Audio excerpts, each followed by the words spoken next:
तो गाइस, जैसा कि हमने लास्ट एपिसोड में देखा था कि नियान बिंग को ट्रेनिंग करते हुए 3 साल बीत गए थे, जिसके बाद ग्रैंडपा जा ने नियान बिंग को उसे उसकी खुद की नाइफ देने के लिए कहा था। और साथ ही हमें एक लोहार भी दिखाया गया था जो कि एक शॉर्ट बना रहा होता है। तो इस एपिसोड के स्टार्ट में हमें आइस सिटी के बाहर के रास्ते में कुछ सोल्जर दिखाए जाते हैं जो कि कैरेज के अंदर किसी को लेकर जा रहे होते हैं। फिर दूसरी तरफ हमें नियान बिंग और ग्रैंडपा जा दिखाए जाते हैं जो आइस सिटी में एक लॉरी लेकर सामान खरीदने जा रहे थे। फिर ग्रैंडपा जा नियान बिंग से बोलते हैं, मैं तुम्हें अपने साथ आइस सिटी की शॉप पर बहुत कम लेके जाता हूँ, इसलिए तुम अपनी एनर्जी बचा कर रखो ताकि आते समय तुम्हें सामान खींच कर लाने में ज़्यादा दिक्कत ना हो। तो नियान बिंग बोलता है कि ग्रैंडपा जा, आपको मेरी चिंता करने की कोई ज़रूरत नहीं है, मैं रोज़ रोज़ लकड़ियाँ काट कर अब काफ़ी ज़्यादा मजबूत हो गया हूँ। तो ग्रैंडपा जा बोलते हैं कि अब आइस सिटी ज़्यादा दूर नहीं है। और फिर इसी तरह बात करते हुए कुछ देर चलने के बाद नियान बिंग और ग्रैंडपा जा दोनों एक जगह रेस्ट करने के लिए बैठते हैं, जहाँ इतनी धूप में चलने की वजह से इन दोनों को काफ़ी ज़्यादा गर्मी लग रही होती है। तो नियान बिंग ग्रैंडपा जा से पूछता है कि ग्रैंडपा जा, क्या मैं थोड़ी गर्मी कम करने के लिए अपनी आइस मैजिक का यूज़ करूँ? तो इस पर ग्रैंडपा जा को पास्ट का सीन याद आ जाता है जहाँ नियान बिंग ने घर को ठंडा करने के लिए पूरे घर में ही बर्फ़ जमा दी थी, जिस वजह से उन दोनों की हालत ख़राब हो गई थी। तो इस पर ग्रैंडपा जा कहते हैं कि नहीं, तुम रहने दो, मैं इसी तरह ठीक हूँ, तुम्हारी मैजिक काफ़ी ज़्यादा एक्सट्रीम है। जिसके बाद ग्रैंडपा जा खुद को अपने हाथ से ही हवा चलाने लगते हैं। तो दूसरी तरफ नियान बिंग अपनी आइस मैजिक का यूज़ करके खूब मज़े ले रहा होता है। तो ग्रैंडपा जा नियान बिंग को आइस मैजिक को इतना कंट्रोल में यूज़ करता देख सोचते हैं कि लगता है यह लड़का एलिमेंट्री मैजिशियन से इंटरमीडिएट मैजिशियन बन चुका है। और फिर तभी वहाँ 2 सोल्जर आ जाते हैं जो ग्रैंडपा जा और नियान बिंग के पास आकर बोलते हैं कि तुम दोनों यहाँ क्या कर रहे हो, यहाँ कोई भी अनजान आदमी नहीं बैठ सकता। तो उन दोनों को इतना ज़्यादा रूडली बात करता देख नियान बिंग उनके साथ बहस करना स्टार्ट कर देता है। तो उनमें से एक नाइट बोलता है कि लगता है कि तुम सिल्वर फीदर नाइट के साथ पंगा लेकर मरना चाहते हो। हम सभी ओरन एम्पायर के कैवेलरी रेजिमेंट के सोल्जर हैं जो कि फायर और ब्लड टेस्ट कराने के लिए जा रहे हैं, और तुम्हारी हिम्मत कैसे हुई हमारा रास्ता रोकने की? जिस पर ग्रैंडपा जा उस नाइट से सॉरी बोलते हैं और वहाँ से नियान बिंग को लेकर जाने लगते हैं। तो नियान बिंग जाते हुए कहता है कि इन दोनों को तो लोगों से बात करने की तमीज़ भी नहीं है और खुद को नाइट बोलते हुए इन्हें शर्म भी नहीं आती। तो इस बात को उनमें से एक सोल्जर सुन लेता है और वह गुस्से में आकर उन दोनों की लॉरी को लात मार के दूर फेंक देता है और ग्रैंडपा जा को मारने के लिए आगे बढ़ता है, जिस पर नियान बिंग अपनी आइस पावर का यूज़ करके उसे दूर फेंक देता है।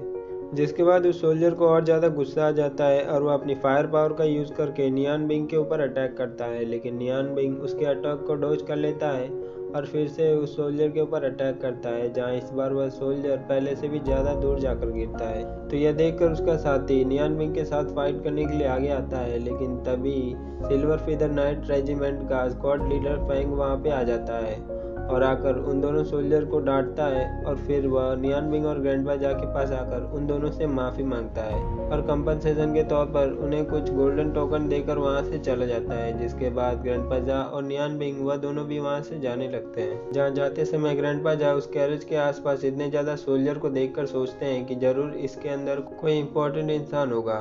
फिर इसके बाद हमें स्क्वाड लीडर फैंग दिखाया जाता है जो इस कैरेज के अंदर बैठी एक लेडी के पास जाता है और कहता है, मैडम मिस, हमने आसपास की सभी जगह को चेक कर लिया है। जिस पर वह मैडम मिस उन सभी को रेस्ट करने के लिए बोलती है। जिसके बाद वहाँ के सभी सोल्जर अपने हॉर्स के ऊपर से उतर कर रेस्ट करने के लिए एक जगह इकट्ठा होते हैं। इसके बाद हमें नियान बिंग दिखाया जाता है जो जाते टाइम पीछे मुड़कर मैडम मिस को देख लेता है और दूर से देखने पर उसे लगता है कि यह उसकी मॉम है और वह दौड़कर मैडम मिस के पास जाने लगता है। तो यह देखकर वहाँ का एक सोल्जर नियान बिंग को रोकने के लिए ट्राई करता है, लेकिन नियान बिंग अपनी आइस ब्लेड का यूज़ करके उसे दूर कर देता है। जिस पर वह सोल्जर नियान बिंग को किल करने के लिए अपनी आइस पावर का यूज़ करके उसके ऊपर अटैक करता है। तो यह देखकर मैडम मिस पीछे से उस सोल्जर के ऊपर अटैक करके उसे रोक देती है और इसके तुरंत बाद नियान बिंग मैडम मिस के पास जाकर उन्हें टाइटली हक कर लेता है और अपनी मुंडी गलत जगह घुसाने लगता है। तो यह देखकर वहाँ के सभी सोल्जर अपना सिर दूसरी तरफ घुमाने लगते हैं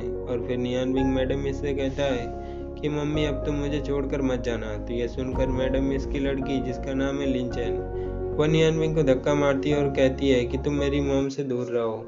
फिर वह अपनी मॉम से कहती है कि तुम तो मेरी मॉम हो, फिर इसने तुम्हें मॉम क्यों कहा? तो मैडम मिस नियान बिंग से पूछती है, क्या मैं तुम्हारी मॉम जैसी दिखाई देती हूँ और वह अभी कहाँ है? जिस पर ग्रैंडपा जा कहते हैं कि माफ़ करना, मेरे अप्रेंटिस ने हाल ही में अपने मॉम और डैड दोनों को खो दिया है, जिस वजह से वह उन्हें काफ़ी ज़्यादा मिस करता है। आप प्लीज़ इसके लिए उसे ब्लेम न करें।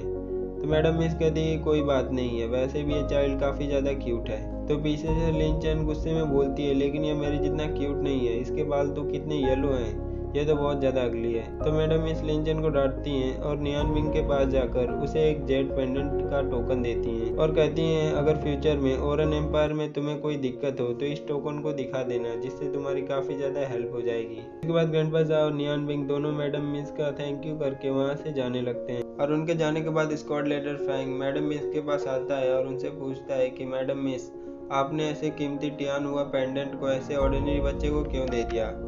जिस पर मैडम मिस कहती है कि स्क्वाड लीडर फैंग, मैजिक का यूज़ करने वाला वह बच्चा क्या तुम्हें ऑर्डिनरी रखता है। मुझे यकीन है कि यह बच्चा एक दिन इस कॉन्टिनेंट के अंदर अपना बहुत बड़ा नाम बनाएगा। और फिर वह स्क्वाड लीडर फैंग को यहाँ से चलने का बोलती है और कहती है कि तुम्हारे सब ऑर्डिनेट ने एक बच्चे के साथ काफ़ी ज़्यादा सख्ती दिखाई है। जिसके बाद स्क्वाड लीडर फैंग उन दोनों सोल्जर्स के पास जाकर उन दोनों के फीदर्स ले लेता है और उन दोनों को नाइट की पोजीशन से निकाल देता है। फिर हमें दूसरी तरफ नियान विंग और ग्रैंडपा जा जाते हुए दिखाई देते हैं, जहाँ ग्रैंडपा जा नियान विंग को मैजिशियन और वेरियर के रैंक के बारे में बता रहे होते हैं, जहाँ मैजिशियन के अंदर सबसे पहला रैंक एलिमेंट्री मैजिशियन और दूसरा इंटरमीडिएट, फिर एडवांस और फिर इसी तरह great magician, magician scholar, magic tutor और फिर सबसे लास्ट में सबसे ज़्यादा पावरफुल डिवाइन डिस्केंडेंट होता है। और इसी तरह वॉरियर के अंदर भी सबसे पहला एडवांस वॉरियर, फिर स्वॉर्ड मास्टर, फिर ग्रेट स्वॉर्ड मास्टर और फिर इसी तरह मार्शल मास्टर, मार्शल सेंट्स और सबसे लास्ट में सबसे ज़्यादा पावरफुल मार्शल गॉड होता है।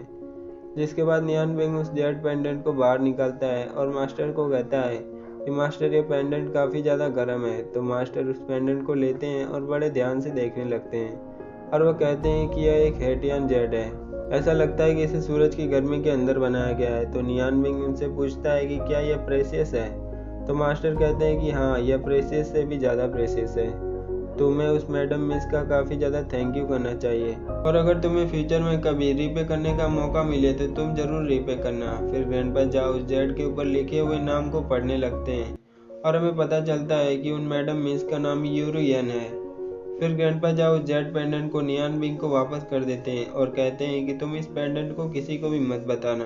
फिर हमें आइस गॉड पैगोडा का सीन दिखाया जाता है और हमें यहाँ पता चलता है कि यूरुयन यानी कि मैडम मिस अपनी बेटी लिन चैन को डिवाइन डिस्केंडेंट बनाने के लिए स्नो प्रिस्टेस के पास लाई होती है और फिर हमें पैलेस के अंदर राजगद्दी के ऊपर स्नो प्रिस्टेस बैठी हुई दिखाई जाती है। और इसी के साथ हमारा आज का एपिसोड यहीं खत्म होता है। गाइस, अगर आपको इस वीडियो की एक्सप्लेनेशन पसंद आई है तो please like, share and subscribe. मिलते हैं नेक्स्ट वीडियो में।